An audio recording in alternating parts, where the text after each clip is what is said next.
Every time someone picks up a TV remote tonight, in a living room in Texas, a den in Ohio, a kitchen in Pennsylvania, they are holding an idea that came from Chicago. Not from Sony, not from Samsung, not from any company in Japan or South Korea. From an American company called Zenith, whose engineers cracked the problem of wireless remote control in 1956 and changed the way every human being on Earth watches television. At its peak, Zenith was the #1 American-owned television manufacturer in the country. Families saved up for a Zenith the way they saved up for a new car. The name on the cabinet meant something specific. It meant the best you could buy and still feel like it was built for people like you. Zenith ran in living rooms from Maine to California, through moon landings and assassinations and Super Bowls, through 3 generations of the same family sitting in the same room, watching the same screen. In 1999, a South Korean company acquired what was left of Zenith for pennies on the dollar. The last American TV factory closed. No ceremony, no farewell broadcast. Just a signature on a page in a Delaware courthouse, and silence. How does the company that invented the way America watches television end up invisible, while the screen it helped perfect plays on in every home in the country? The story of Zenith begins not in a boardroom, not in a factory, but on a kitchen table in Chicago in 1918. 2 young men, Carl Hassel, 22 years old from Pennsylvania, and Ralph Matthews, 21, a Chicagoan, had met as naval cadets at the Great Lakes training station during the war and discovered they shared the same obsession. Not with military strategy, not with career advancement, with radio. With the idea that human voices could travel invisibly through the air and arrive clear and clean in someone else's room. They believed the radio age was coming and they wanted to be ready for it. So they built a workshop out of nothing. Matthews' own apartment at 1316 West Carmen Avenue became the headquarters. A shed on the grounds of the Edgewater Beach Hotel served as their testing station. They called the operation Chicago Radio Laboratory, and they sold handmade radio equipment to other enthusiasts. The small, devoted community of amateur operators who in 1918 were among the only Americans who truly understood what this technology could become. The call letters of their station were 9ZN, and from those 3 characters they named their first product, Zenith.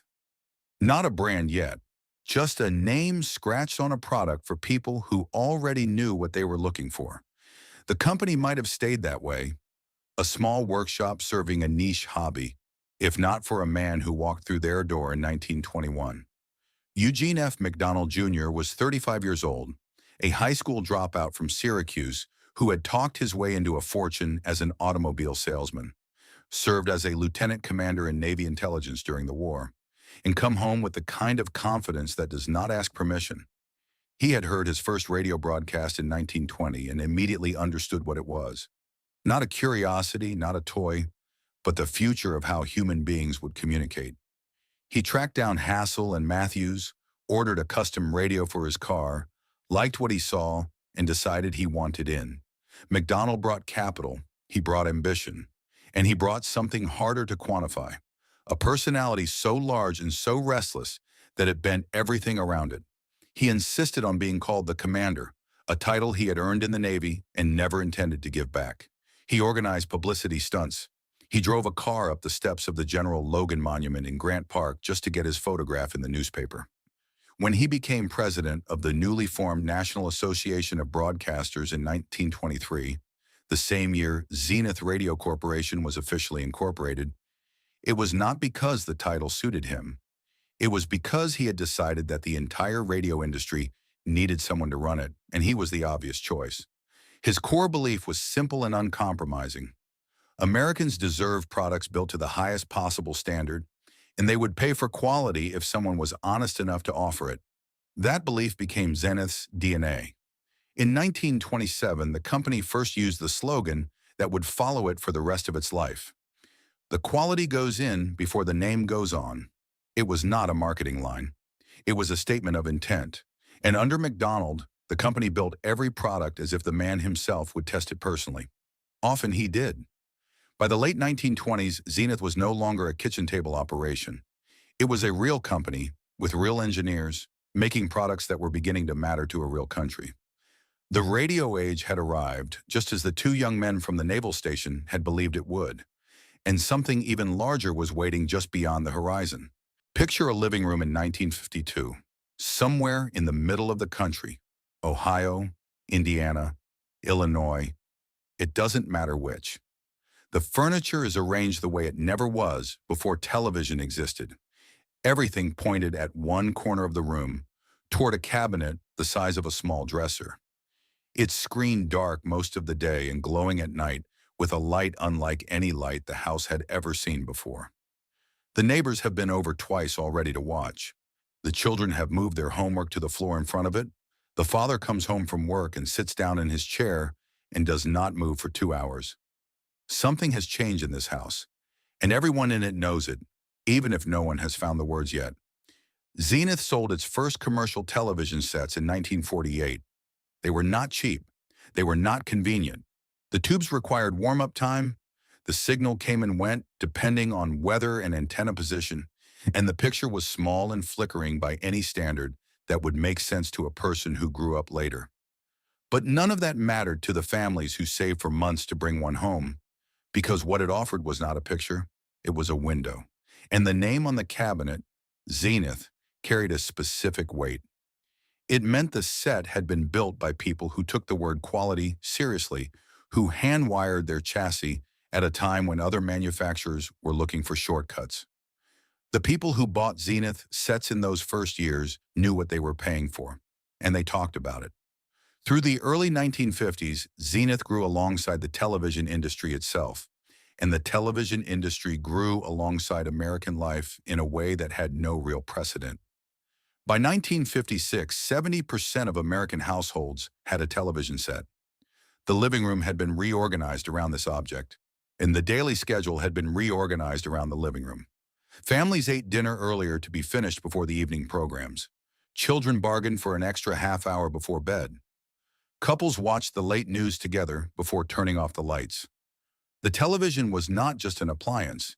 It was the new center of domestic time. It was in that context, with the country fully given over to television, with Zenith sets in living rooms from New England to California, that the company's engineers in Chicago did something that would change the experience of watching forever. In 1956, a Zenith engineer named Robert Adler solved a problem that the company had been working on since 1950. The problem was simple to describe. People did not want to get up from their chairs to change the channel.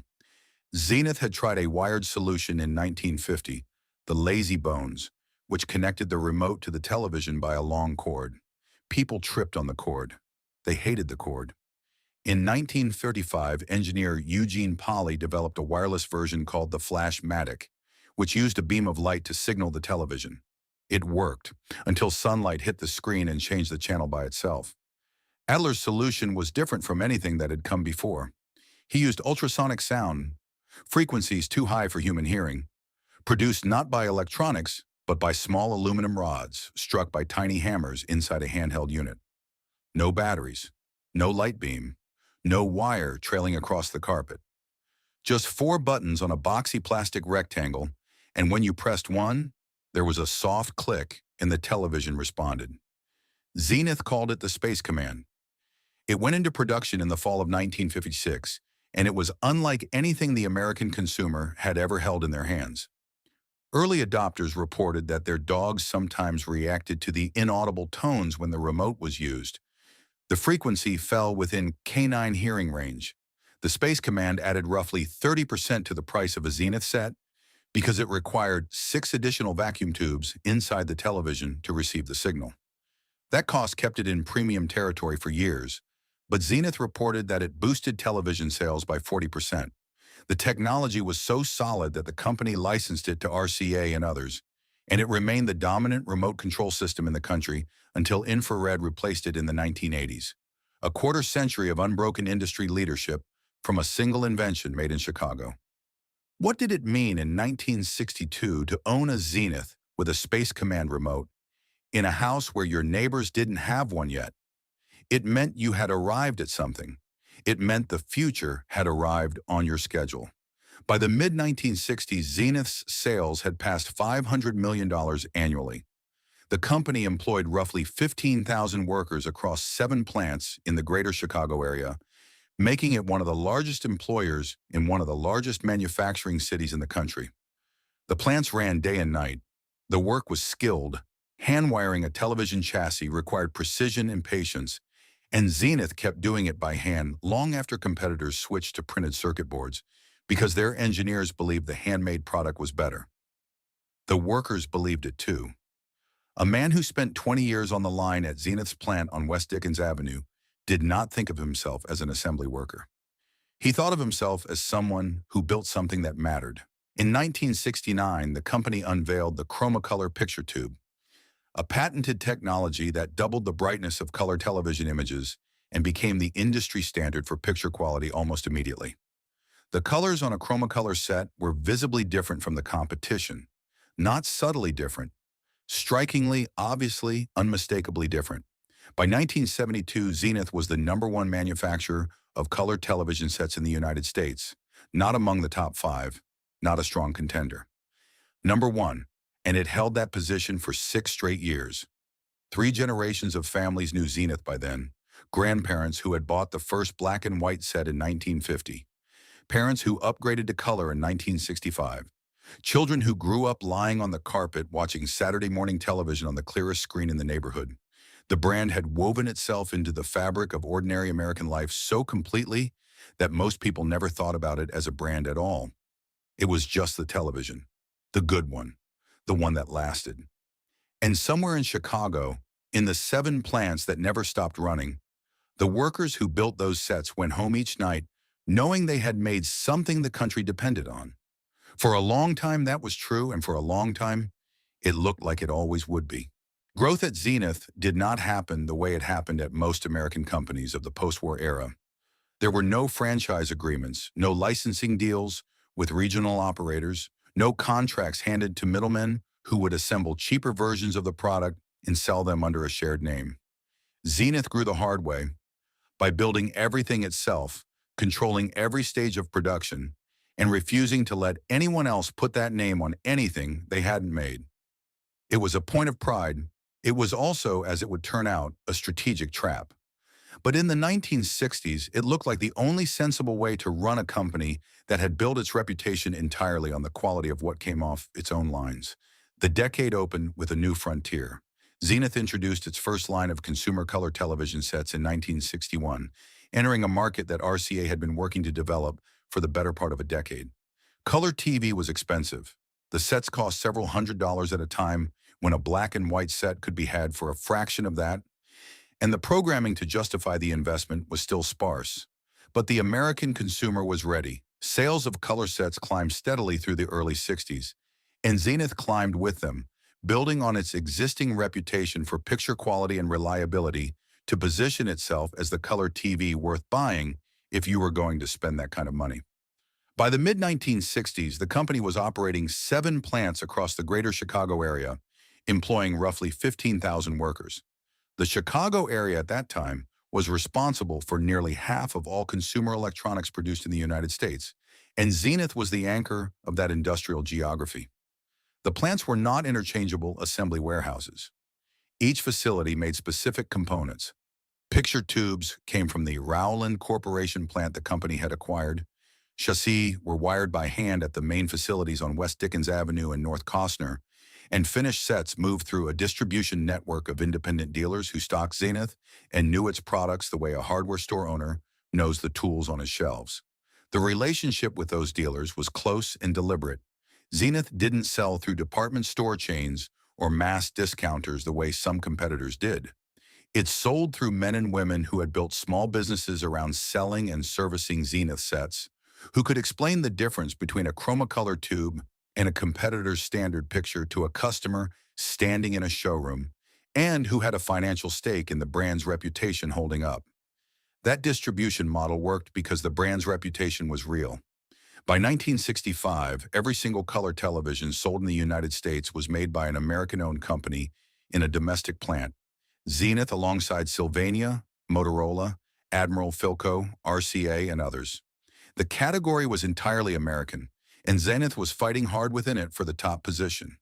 When the company introduced its patented chromocolor picture tube in 1969, a technology that doubled the brightness of color images by placing black carbon material between the phosphor dots on the screen, eliminating the washed-out quality that plagued competing sets. The difference was visible to anyone who walked into a dealer showroom and looked. Customers looked. They noticed. Sales responded. On November 20th, 1967, Zenith opened a new $10 million manufacturing plant in Springfield, Missouri. The facility sat on 123 acres on East Kearny Street and was built to assemble completed color televisions at a scale the Chicago plants alone could not sustain.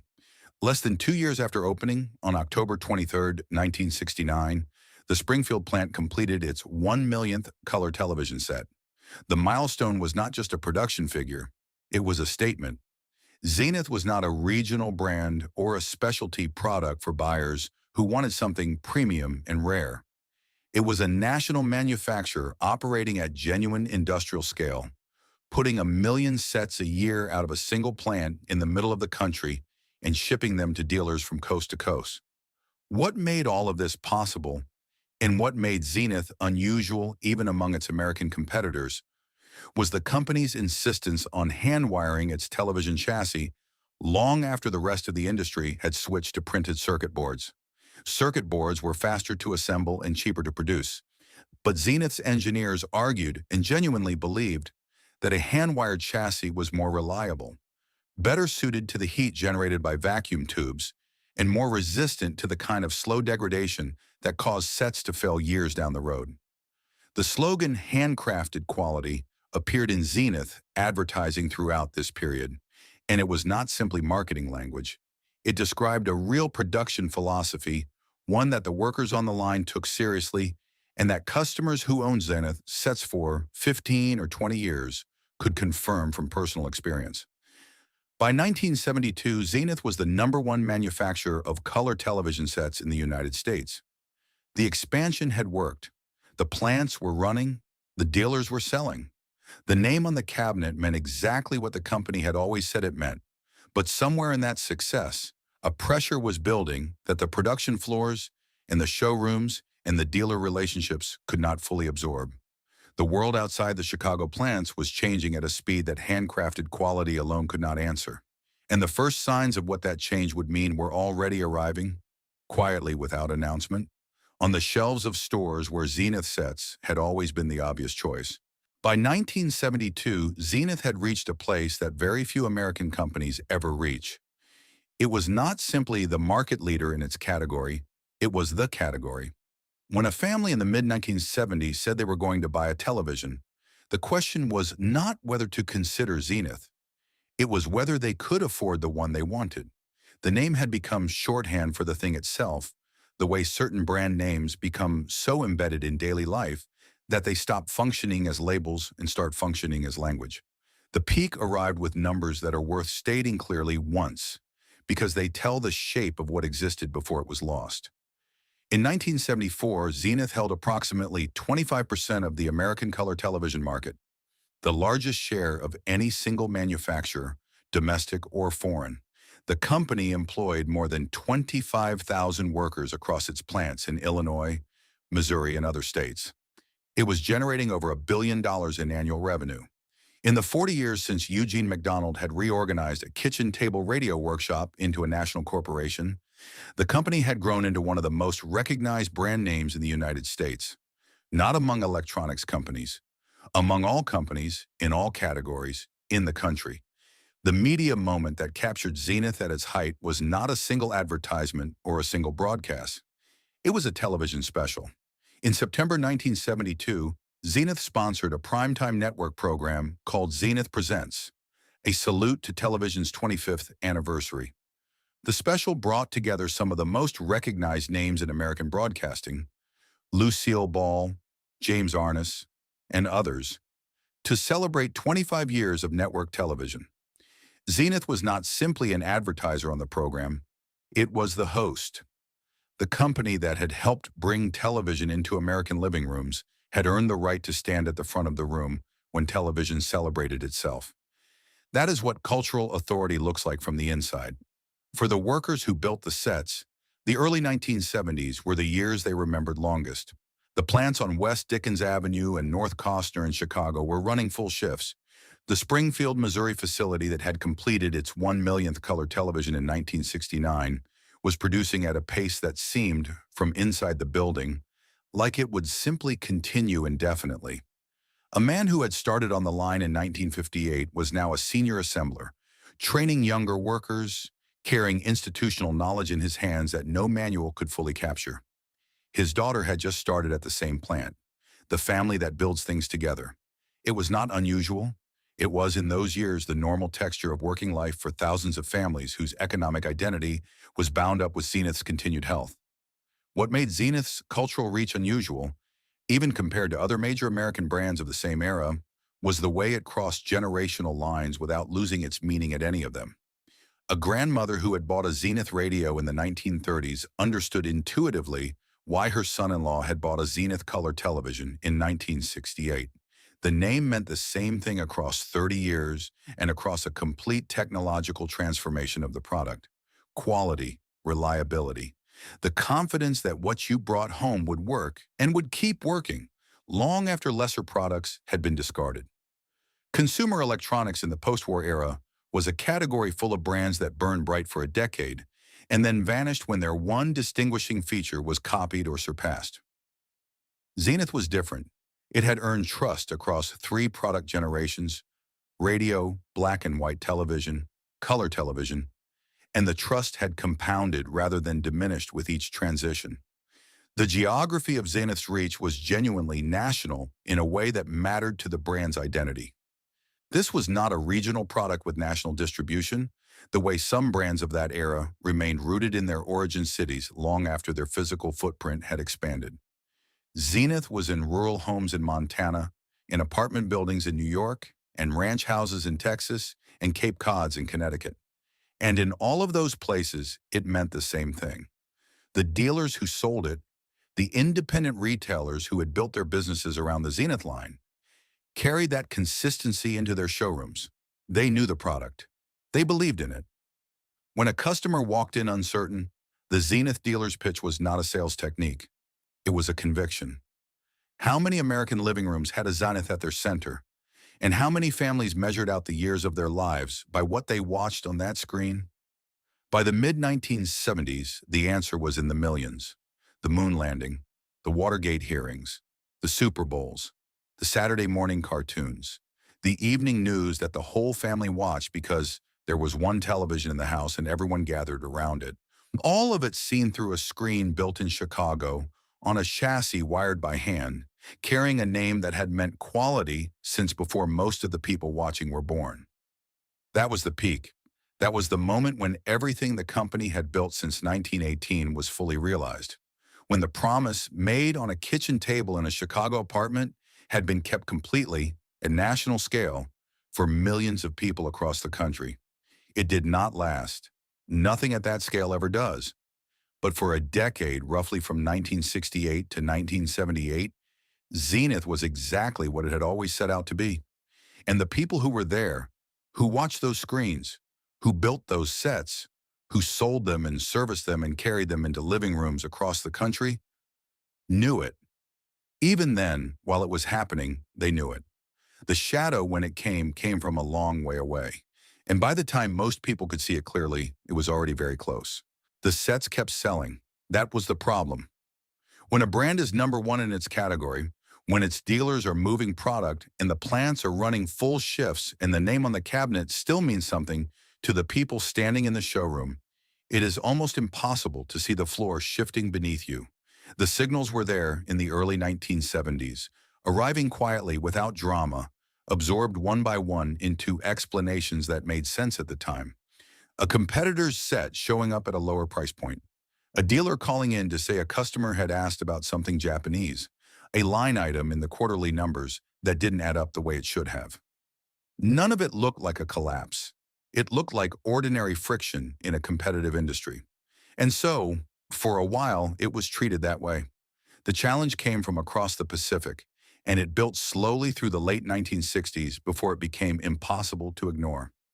Japanese manufacturers, Sony, Panasonic, Toshiba, had been selling televisions in the United States in growing volumes through the late 1960s, and their sets were getting better faster than most American executives were willing to acknowledge.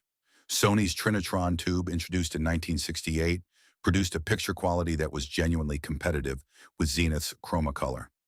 It was not, to the trained eye, obviously better, but it was not obviously worse either, and it cost less, significantly less.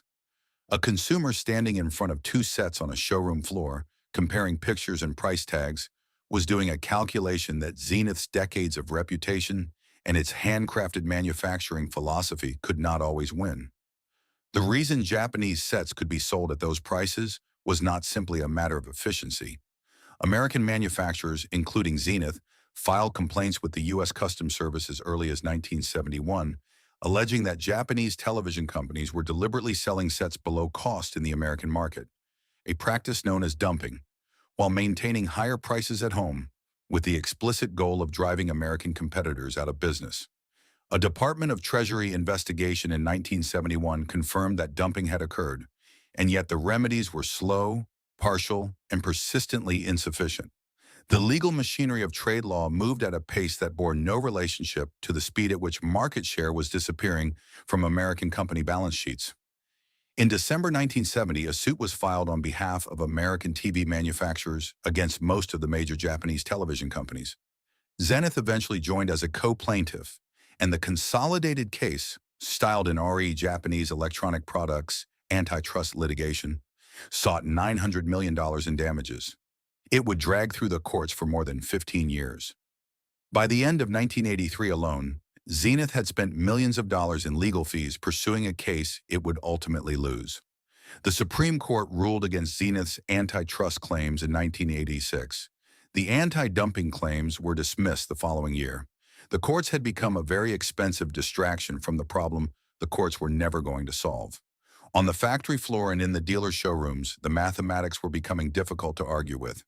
Industry observers later noted that Zenith had made a decision in the mid-1960s, the same years it was running advertising campaigns centered on Made in America and handcrafted quality, not to move manufacturing offshore when several of its American competitors did.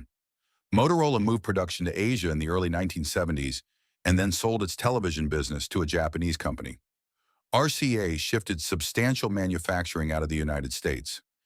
Zenith held its ground, and it held it out of genuine conviction, not mere stubbornness. The engineers on West Dickens Avenue and in Springfield, Missouri believed that American-made meant something real, and they were right that it did, right up to the point where the price gap became too wide for belief alone to bridge. In 1971, the first concession arrived.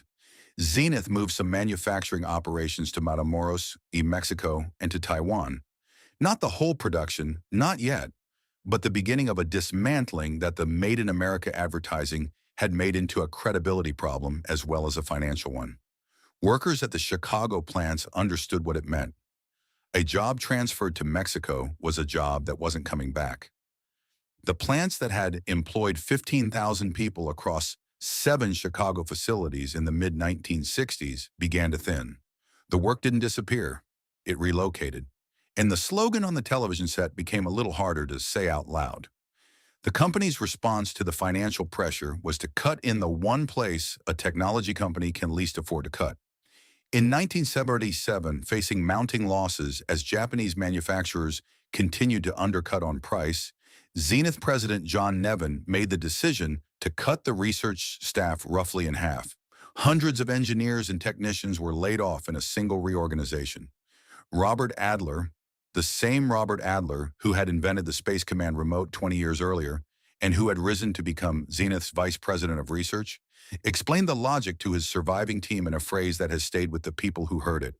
He told them that if you are in a balloon drifting across the ocean toward land where cannibals are waiting and the balloon starts to sink, you throw out everything, including the guns and the ammunition, because if you don't get to shore, it won't matter what weapons you have. It was a lucid description of triage. It was also a description of a company that had stopped believing it could win and had started calculating how long it could survive. The engineers who were let go in 1977 carried institutional knowledge that could not be reconstructed from a job posting. The 200 or so who remained were redirected toward targets that, in hindsight, proved poorly chosen. The company bet on video disc players rather than video cassette recorders and was wrong. It started and stopped its video disc research program twice. It eventually bought VCRs from Sony, then switched to JVC when the market settled on VHS over Betamax. Each misstep cost time and money that a company with thinning margins could not recover. How long could a brand that had built its name on technological leadership hold together after cutting the people who created that technology in half? The answer was coming. Most of the country wouldn't notice for years. But the people who knew where the cuts had been made, who had watched the engineers clean out their desks on a Tuesday in 1977 and drive home for the last time, understood that something essential had been removed. Not just the people, the future they might have built. By 1982, Zenith had posted a net loss of $24 million. It was the first time in nearly 50 years that the company had failed to pay a dividend to its shareholders. The people running Zenith understood what the number meant. The people on the assembly lines understood what it meant. The dealers who had built their livelihoods around the Zenith name understood what it meant. What none of them fully understood yet was how many more years of losses were ahead and what would have to be destroyed in the attempt to stop them. The decisions made inside Zenith's offices in Glenview, Illinois during the 1980s and into the 1990s were not the decisions of careless or indifferent men. Jerry Perlman, who became CEO in 1983 and would hold the position for 12 years, was by every account someone who cared about Zenith with genuine intensity.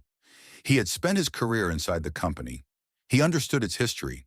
He understood what the name meant to the people who built the sets and the people who bought them. The choices he made, the ones that look in hindsight like the choices that finished Zenith, were made under conditions of real and unrelenting pressure, with information that was incomplete, in a market that was rewriting its own rules faster than any single company could adapt. The tragedy of Zenith is not a story about bad people. It is a story about a set of decisions that made sense at the time, one by one, and destroyed the company in aggregate. The first of those decisions concerned computers. In 1979, Zenith acquired the Heath Company, a Michigan-based manufacturer of do-it-yourself electronics kits, for $64.5 million. The timing was unusually sharp. Heath had just announced its first personal computer kit, and Apple had introduced its own machine only months earlier. Zenith renamed Heath's computer operation Zenith Data Systems, built it into a full computer manufacturer, and within a few years had created something genuinely impressive. By the mid-1980s, Zenith Data Systems was profitable enough to subsidize losses on the television side of the business. By 1988, it was the #1 laptop computer vendor in the United States, with roughly 23% of that market. It had won a $242 million contract with the Department of Defense, the largest computer-related government contract to that date, and was supplying machines to the Air Force and the IRS. The subsidiary that had started as a kit manufacturer was generating $1.4 billion in annual revenue and propping up its parent company's balance sheet, and then Perlman sold it. In October 1989, Zenith Data Systems was sold to Groupe Bull, a French company, for $635 million. The money went to pay off Zenith's short-term debt and fund what Perlman had decided was the company's last best bet: high-definition television. The logic was defensible in the room where it was argued. The television business was hemorrhaging. HD TV was the next revolution in the medium Zenith had helped create. If the company could develop the technology that defined how the country watched the next generation of television, the way it had defined how the country watched the current one, then the losses of the 1980s would become a footnote. Zenith would be first again. The company would survive. What the decision meant in practice was that Zenith had traded its most valuable and functional business, a healthy, growing computer division that was winning government contracts and outselling Hewlett-Packard's own resellers, for a bet on a technology that was still years from commercial deployment in a television market where the company was already losing $50 million a year. The lifeline was cut to fund the gamble, and the gamble would take the rest of the decade to pay off if it paid off at all. The OTV work itself was extraordinary. Zenith's engineers developed a digital transmission system called VSB, vestigial sideband, that could carry a high-definition signal over existing broadcast infrastructure without requiring broadcasters to build entirely new transmission networks. It was elegant engineering, and it worked. In December 1996, the FCC adopted Zenith's digital transmission system as the centerpiece of the ATSC standard, the technical foundation for all digital television broadcasting in the United States. Every television signal that has been broadcast digitally over the American airwaves since that ruling has traveled on technology that came out of Zenith's labs. In 1997, Zenith and the other members of the Digital HDTV Grand Alliance received a Technical Emmy Award for their role in creating the standard. The company that invented the remote control had now also built the digital backbone of American television, and it was losing $100 million a year. The financial record of those years is hard to look at straight. Starting with 1989, Zenith posted 5 consecutive years of heavy losses. The smallest was $52 million in 1991. The largest was $106 million in 1992. Through all of it, television prices in the consumer market continued to fall by 2 to 3% annually, because Korean and Taiwanese manufacturers were now in the game alongside the Japanese. And the competition had become a race to the floor that a company paying American and Mexican wages could not win without constantly shrinking its margins toward zero. In 1994, even as television sales across the industry reached record levels, price cuts alone cost Zenith an estimated $50 million in a single year. And who was supposed to protect the people who had spent their working lives inside this company, who had built sets in Chicago and Springfield, and believed that what they were doing mattered? The workers at the Springfield, Missouri plant had been there since the facility opened in 1967. Many of them had assembled Zenith's 1 millionth color television in 1969 and had kept coming in every morning for 20 more years after that. The plant covered an area equivalent to 29 football fields. It was the largest private employer in Springfield. Families had built their lives around those jobs: mortgages, school tuitions, retirements. The way families build their lives around any employer that has been the anchor of a community for a generation. In October 1991, Zenith announced that television production at Springfield would end in 1992. The work was being moved to Reynosa, Mexico, where hourly wages ran about $1.60 compared to an average of $7 an hour at Springfield. Perlman explained publicly that the consolidation was a necessary component of the company's effort to reduce costs and improve profitability. He was telling the truth. Mexican production, he said, was saving the company roughly $400 million a year compared to what it would cost to manufacture in the United States. That was almost certainly true as well. The math was not disputable.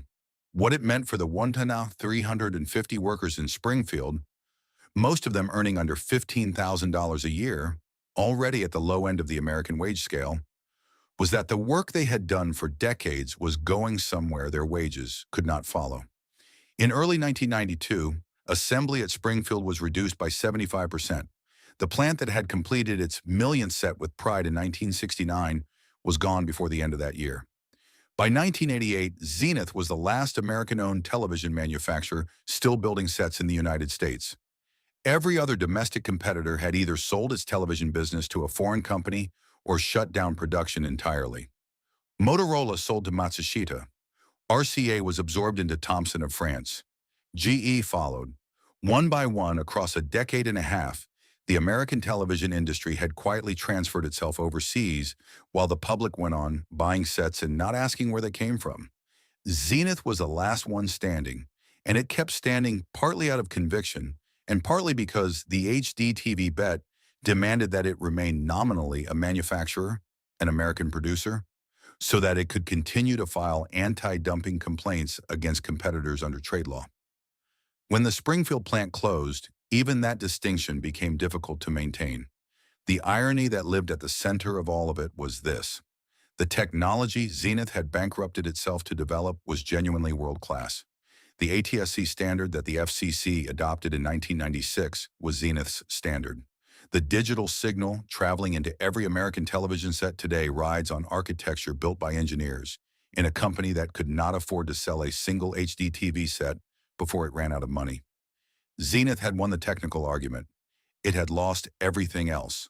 What comes after a company reaches that point, when it has done everything right in the laboratory and everything wrong in the market, is not recovery. It is a kind of managed dissolution, a process of announcements and transactions and signature pages that takes something which existed for 80 years and makes it smaller and smaller until there is almost nothing left to name. That process was already underway. The public unraveling of Zenith Electronics did not happen overnight, and it did not happen quietly. It happened across a decade of announcements, each one smaller than the last, each one accepted with a little less shock than the one before it, until a company that had once employed more than 25,000 people had been reduced to a paperwork shell reorganizing itself in a bankruptcy court in Delaware. The people who worked there experienced it as a series of separate losses. The people who bought the sets, for the most part, didn't notice at all. The first crack in public confidence came in 1982 when Zenith reported a net loss of $24 million and skipped its dividend for the first time in nearly 5 decades. It was a number, and numbers can be absorbed. The explanation was ready: Japanese competition, unfair pricing, a trade environment stacked against American manufacturers. The explanation was true, it just wasn't sufficient. And every year after 1982 made that clearer. The losses did not reverse. They accelerated. Through the mid-1980s and into the 1990s, the company bled in amounts that grew larger every year. $52 million in 1991, $106 million in 1992, $92 million in 1995, $178 million in 1996, and $299 million in 1997. In the space of 7 years, Zenith lost close to $1 billion trying to stay in a business it had invented. LG Electronics, still known as Gold Star when it first bought in, had been circling since 1991 when it purchased 5% of Zenith's stock for $15 million. That transaction was described at the time as a technology-sharing agreement between partners. In truth, it was the beginning of a transfer of ownership that would take 8 years to complete. By 1995, with Zenith's losses mounting and the company increasingly exposed to hostile takeover, LG invested $351 million and took a 58% controlling stake. 6 of the 11 seats on Zenith's board of directors were now occupied by LG officers. The company that had been built in a Chicago kitchen in 1918 now had its strategic direction set, in significant part, by a corporation headquartered in Seoul. From the outside, the set still said Zenith. The logo was still on the cabinet. The slogan still appeared in the advertising. But the LG takeover had changed something fundamental about what the company was, and the people inside the buildings in Glenview and Lincolnshire, Illinois, knew it. The decisions that mattered were being made in a conference room they would never enter. In late 1996, with losses accelerating past anyone's projections, the new CEO, Peter Wilmot, announced that 25% of Zenith's remaining American workforce, approximately 175 workers, would be laid off. The announcement came in December, which meant that the people who received it went home for the holidays, knowing that their jobs were ending in a matter of weeks. At the same time, Wilmot canceled construction of a $100 million large-screen picture tube plant in Woodridge, Illinois, that had been planned and partially funded. The investment in American manufacturing infrastructure, the physical commitment to building things here, was over. A $10 million national advertising campaign launched in early 1997 tried to reintroduce Zenith to consumers who had not seen the brand advertised in 5 years. By then, the brand had lost roughly half its market share. The advertising budget was a gesture toward a future the company could no longer afford. The Melrose Park picture tube plant, which had produced 5 million tubes a year and run 363 days a year, shutting down only on Thanksgiving and Christmas, was still operating through the late 1990s, but on borrowed time. A former Zenith executive, recalling the scale of what that plant had been, described a bill of materials he had once seen for a single television set: 17,382 individual items. That plant had been part of the supply chain that turned those items into finished products for decades. The workers who ran the lines there had spent their entire working lives inside those walls. When Chicago Public Radio's Ben Calhoun later produced a documentary about the closure, he described it as an emotional look at the pain of losing a large manufacturing operation. He interviewed 3 employees about what their time at the plant had meant to them. He called it a big-time hurt. That phrase was the most accurate description anyone found. On August 23, 1999, Zenith Electronics Corporation filed a petition for reorganization under Chapter 11 of the United States Bankruptcy Code.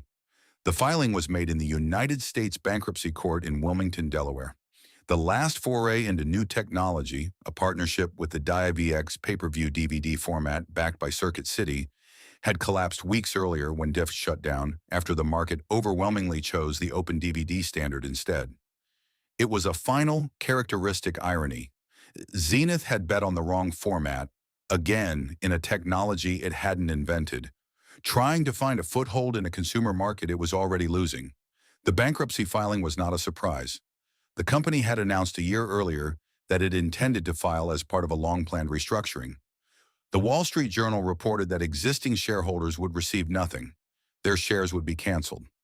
LG agreed to convert $200 million of debt Zenith owed it into ownership of the reorganized company. The bankruptcy court confirmed the plan on November 5, 1999.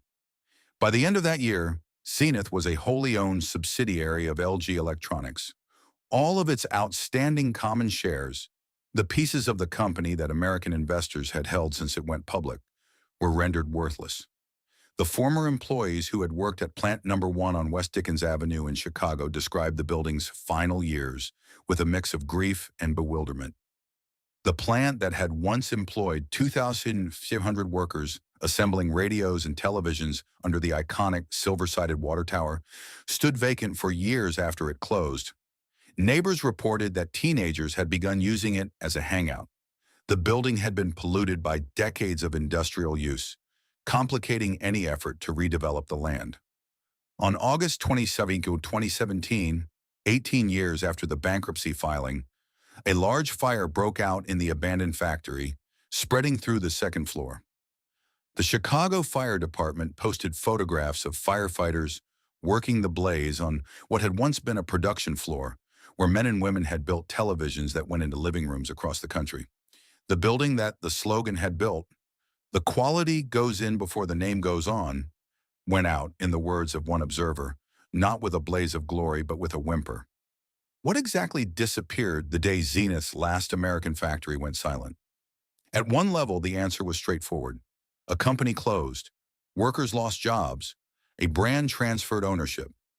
These things happened every day in American business, had been happening for decades as the manufacturing economy contracted, and the country had absorbed each loss without stopping. But Zenith was not any company. It was the last one. As recently as 1965, every single color television sold in the United States had been made by an American-owned company in an American plant. 26 years later, by 1991, television sales had grown from 2.6 million sets a year to 21 million. But only Zenith was still building them in the United States at a single plant in Springfield, Missouri that by that point was barely running. The year after that, Springfield closed. By 1999, there were none.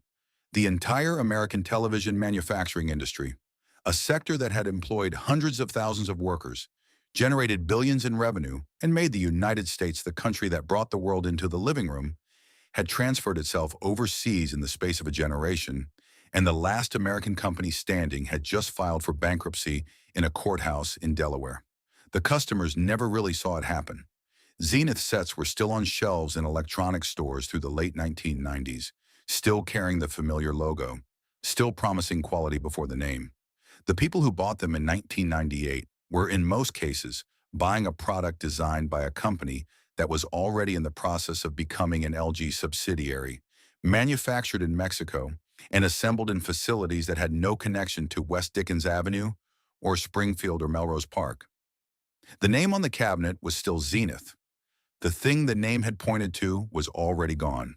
The Zenith plant on West Dickens Avenue, where the company had started making radios and television sets more than half a century earlier, sat empty and deteriorating on Chicago's west side for years after the company was sold. The neighbors watched it age. The water tower with the silver sides, visible for blocks around, the kind of landmark that defines a neighborhood's identity for decades, rusted in place.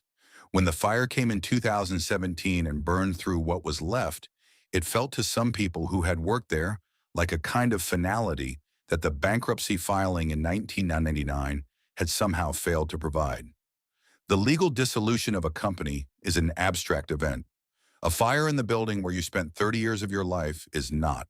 Something real had been here, and now it was not. When a company disappears, the name sometimes survives it. Zenith Electronics still exists today, legally, technically, on paper. It operates as a research and development subsidiary of LG Electronics, headquartered in Lincolnshire, Illinois, staffed by a fraction of the workforce that once filled 7 plants across the Chicago area. The R&D lab there continues work on digital television standards, broadcasting technologies, and digital rights management systems. The engineers who work in that building are, by every account, doing serious and consequential technical work, but what they are doing bears almost no relationship to what the word Zenith meant to the families who saved up for one of those sets in 1965, or 1972, or 1978. The name survived. The thing the name described did not. What replaced Zenith on the showroom floor was not any single competitor, but the entire restructured logic of the global electronics market. LG and Samsung from South Korea, Sony and Panasonic from Japan. Later, Chinese manufacturers offering sets at prices no American or Korean or Japanese company could match. The consumer who walked into an electronics store in 2003 and stood in front of a wall of flat panel screens was looking at the product of a global supply chain that had been built, brick by brick, on the foundation that Zenith and its American competitors had vacated. The quality was there. The price was lower. The name on the set was from somewhere else. And for most shoppers, standing in front of that display on a Saturday afternoon, that was fine. The communities that had built their working lives around Zenith were not fine. The west side of Chicago, where the plants on West Dickens Avenue and North Costner had employed thousands of workers through the post-war decades, absorbed the loss the way industrial neighborhoods absorb the loss of any major employer. Slowly, incompletely, and with damage that compounds over time. The Zenith plant. Number 1 building sat empty for years after the company left, its silver-sided water tower rusting in place. The surrounding neighborhood left to negotiate the absence of an anchor that had organized its economic life for half a century. Melrose Park, where the picture tube plant had run 363 days a year and employed 1,200 workers at its close, lost not just the jobs but the network of 14 to 15 independent suppliers, all of them small local businesses, from tuner makers to fastener shops, that had depended on Zenith's production as their own anchor. When the plant closed, those businesses lost their primary customer. Some of them did not survive the loss. Springfield, Missouri had already experienced its version of this a decade earlier. The plant that had completed its 1 millionth color television in 1969 closed its assembly lines in 1992, taking 1,350 jobs out of a community where those wages, modest as they were, had been the financial backbone of working-class families for a generation. Springfield did not disappear after Zenith left. Cities rarely do. But it absorbed a wound to its industrial base that took years to begin to heal, and that left behind a certain knowledge that the kind of secure, skilled manufacturing employment Zenith had represented was not coming back. The technology Zenith built, by contrast, is everywhere. The ATSC standard that Zenith's engineers developed and that the FCC adopted in December 1996 remains the technical foundation for digital television broadcasting across the United States. Every over-the-air broadcast that has traveled from a transmitter to an antenna since the country completed its digital transition in 2009 has traveled on architecture that came out of Zenith's labs in the 1980s and 1990s. More than 5 million Zenith-branded digital converter boxes were sold to American consumers during the 2008-2009 transition period, the last significant product the Zenith name attached itself to before quietly withdrawing from consumer consciousness. Zenith also holds essential patents in digital rights management through a technology called Proidium, developed in 2004, which is used in hotel televisions across the country. The company that built television for American living rooms now lives primarily inside the televisions of American hotel rooms, in a form that most guests never notice and would not recognize. Vintage Zenith sets have become collector's items. The Space Command remote controls from the 1950s and 1960s sell on eBay for prices that would have surprised the engineers who designed them as consumer convenience items. A working Chromacolor console from the early 1970s, properly restored, can fetch several $100s. There is no organized revival campaign, no nostalgia brand trying to resurrect the name for a new generation.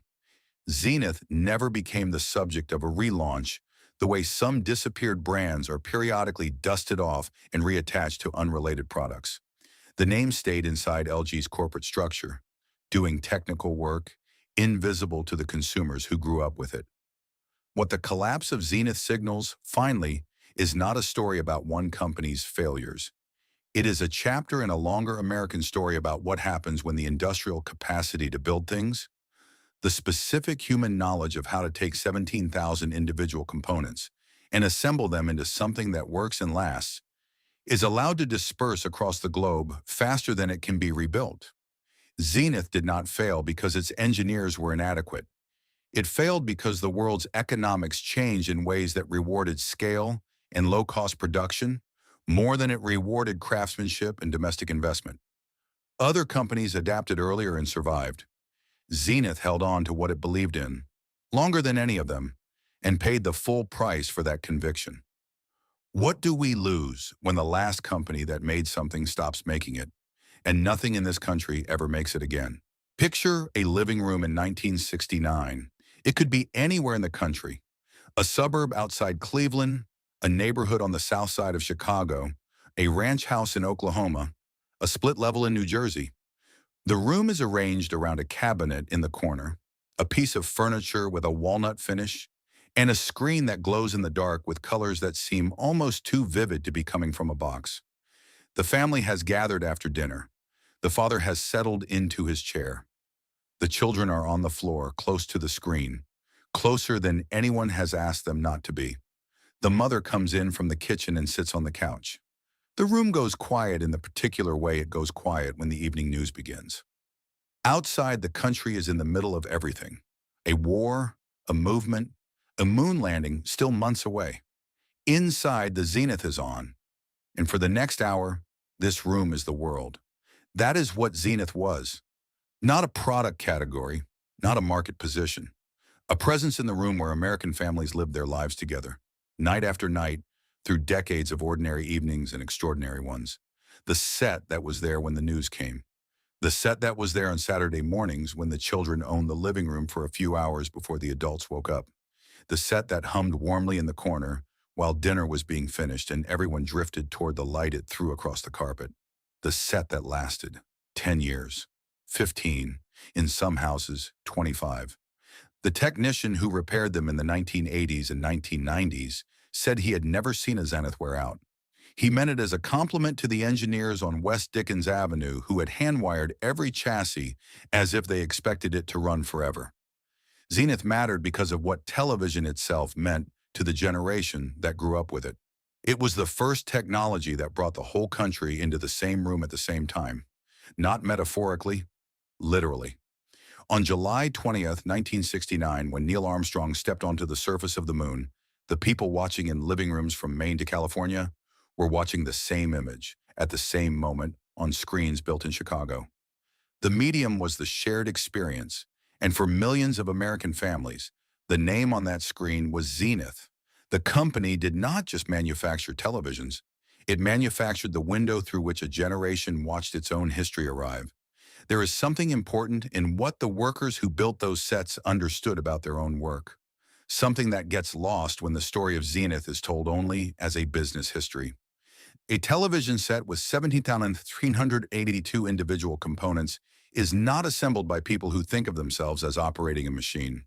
It is built by people who have learned the work, who carry the knowledge of it in their hands, who take a kind of quiet pride in the finished product that does not require anyone to tell them it is justified. The men and women who worked those lines in Chicago and Springfield and Melrose Park built things that lasted. The families who bought those things kept them for decades. There is a connection in that between the worker's craft and the customer's loyalty that is not captured in any financial statement and is not replaced by any supply chain optimization. It was simply a kind of American exchange. We will build this honestly, and you will keep it as long as it works. Both sides held up their end. What was lost when Zenith disappeared was not only the sets themselves, or the jobs, or even the company. What was lost was a particular relationship between American manufacturing and American domestic life. A relationship in which the object in the corner of the room carried the identity of the people who made it, and the people who bought it understood that. The slogan, "The quality goes in before the name goes on," was not just advertising. It was a description of a transaction between a manufacturer and a customer that assumed both parties were serious about what they were exchanging. That kind of seriousness, that mutual accountability between maker and buyer, belonged to a moment in American economic life that has not fully returned. The Zenith plant on West Dickens Avenue in Chicago is gone. The water tower with the silver sides was still standing when a fire moved through the abandoned building in the summer of 2017, and then it was gone too. The Melrose Park plant was demolished. The Springfield plant closed in 1992 and was never replaced with anything comparable.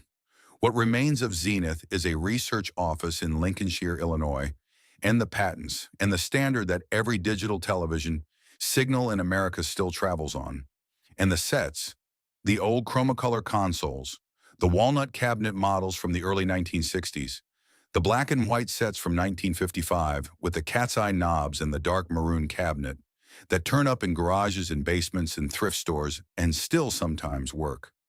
The people who grew up watching those screens know what they were.